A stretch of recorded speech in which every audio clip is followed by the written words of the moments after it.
बिस्मिल्लाहिर्रहमानिर्रहीम, अस्सलाम वालेकुम। Welcome to my channel cooking art with Misba. आज बहुत छोटी सी 5 मिनट रेसिपी लेके आई हूँ फ्राइज़ की। बहुत झटपट बनती है, बच्चों को भी बहुत पसंद है और बड़ों को भी। तो आइए इसको स्टार्ट करते हैं। ये देखिए मेरे पास, मैंने इनकी पहले कटिंग कर ली है आलूओं की। ये मैंने 2 बड़े साइज़ के आलू लिए हैं और आपने इसकी बिल्कुल इस तरह से कटिंग करनी है जिस तरह की मार्केट में मिलती है। तो इनको मैंने काट के पानी में भिगो दिया है ताकि ये काले ना हो। तो अब इनका पानी जो है वो मैं रिमूव कर देती हूँ।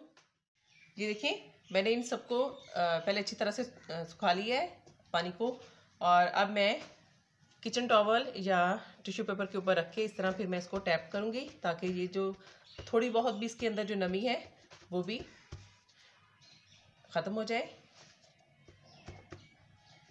ये देखें, ये टैप करके अच्छी तरह मैंने इनको खुश कर लिया है। खाली बॉल लेंगे और उसमें मैं ये आलू डालूंगी। आप लोगों ने ऑयल मैंने गर्म होने के लिए पहले ही रख दिया था और उतने ही हम रेडी करेंगे जितना हमने फ्राई करना है। मैं इतना ही पहले फ्राई करूंगी।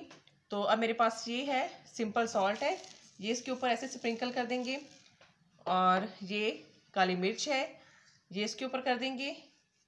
कोई एक्स्ट्रा चीज़, कोई मसाले कुछ भी नहीं डलेगा। अगर आप काली मिर्च नहीं डालना चाहते तो ये भी आप स्किप कर दें। तो इसको हम इस तरह से अच्छी तरह से कर लेंगे ताकि जो मिर्च और नमक है वो इसमें अच्छी तरह लग जाए।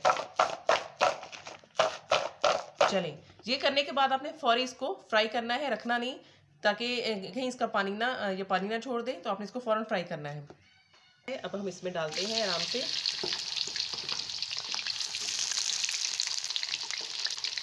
और मीडियम टू लो फ्लेम पे आपने इसको करना है, बिल्कुल भी लो नहीं करना, मीडियम होनी चाहिए आपकी ये फ्लेम। आपने फ़ौरन से इसको पलटना नहीं है क्योंकि इसके ऊपर जो वो मिर्च और नमक लगा हुआ है फौरी उतर जाता है। आपने तकरीबन 1 मिनट के बाद इसको पलटना है। ये देखें कितने ज़बरदस्त से रेडी हो रहे हैं, रेडी हो गए हैं, कितने ज़बरदस्त से गोल्डन बने हैं। अब इसको प्लेट में निकालते हैं। ज़बरदस्त से फ्राइज़ हमारे रेडी हैं। बच्चों को लंच बॉक्स में दें, टी टाइम के तौर पे आप खाएं इसको। बहुत ज़बरदस्त बने हैं, ऊपर से क्रिस्पी और अंदर से देखें कितने ज़्यादा सॉफ्ट बने हैं। मिलते हैं नेक्स्ट वीडियो में, तब तक के लिए अल्लाह हाफिज़।